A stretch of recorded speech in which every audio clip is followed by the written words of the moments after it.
સાવલી તાલુકામાં 8મી કાવડ યાત્રાનું આયોજન ધામધૂમથી કરવામાં આવ્યું। સાવલીમાં 8મી કાવડ યાત્રાનું આયોજન કરાયું। કનોડા પોઈચાથી ડીજેના તાલે નીકળેલી કાવડ યાત્રામાં મહિલાઓ સહિત અસંખ્ય કાવડ યાત્રીઓ જોડાયા હતા અને સાવલીના ભીમનાથ મહાદેવ મંદિરમાં જળાભિષેક કરી નગરના રાજમાર્ગો પર ફરી અન્ય શિવાલયો મંદિરોમાં પણ બમ બમ ભોલેના ગગનભેદી નારા ગુંજી ઉઠ્યા હતા અને જળાભિષેક કરાયો હતો। કાવડ યાત્રા સમિતિ દ્વારા સાવલીમાં આવેલ કનોડા પોઈચા ગામ પાસેથી પસાર થતી મહીસાગર નદીના પવિત્ર જળ સાથે પોઈચાના નવદુર્ગા માતા મંદિરથી આ કાવડ યાત્રાનો પ્રારંભ કરવામાં આવ્યો હતો। ડીજેના તાલે હર હર મહાદેવ બમ બમ ભોલે ના નાદ સાથે નીકળેલી પગપાળા કાવડ યાત્રામાં મહિલાઓ સહિત અસંખ્ય શ્રદ્ધાળુઓ જોડાયા હતા।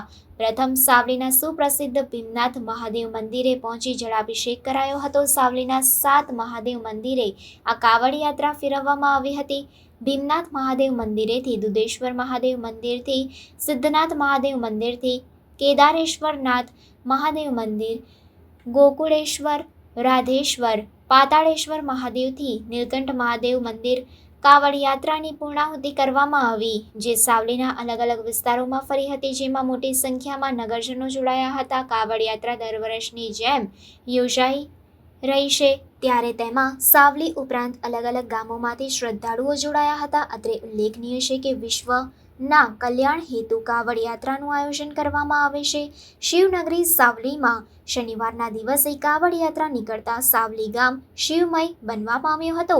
આ કાવડ યાત્રામાં અલગ અલગ ગામોના ભજન મંડળ પણ જોડાયા હતા। મહાદેવ અને સ્વામીજીની પ્રતિમા સાથે નીકળેલી કાવડ યાત્રા આકર્ષણનું કેન્દ્ર બની હતી। સાવલી નગરની અંદર વર્ષો છેલ્લા 8 વર્ષથી કાવડ યાત્રાનું આયોજન કરતા હતા। તેની અંદર આજરોજ પોઈચા મુકામે નવદુર્ગા મંદિરેથી મહીસાગરનું જળ ભરીને સાવલી નગરમાં સપ્તેશ્વર મહાદેવ, જે પહેલા મહાદેવ છે ભીમનાથ મહાદેવ, દુધેશ્વર મહાદેવ, નીલકંઠ મહાદેવ, પાતાળેશ્વર મહાદેવ, રાધેશ્વર મહાદેવ અને દુર્ગેશ્વર મહાદેવ અને છેલ્લે આવે છે તમારે ગોકુલેશ્વર મહાદેવ, આ 7 મહાદેવ ઉપર જળાભિષેક મહીસાગર માતાના પાણીનો કરીને આજે સાવલી તાલુકા, સાવલી નગર અને વડોદરા જિલ્લો અને ગુજરાત રાજ્યમાં આજે ભોલેનાથની અસીમ કૃપા રહે એના માટે આજે કાવડ યાત્રાનું આયોજન છેલ્લા 8 વર્ષથી સાવલી નગરમાં કરી રહ્યા છે।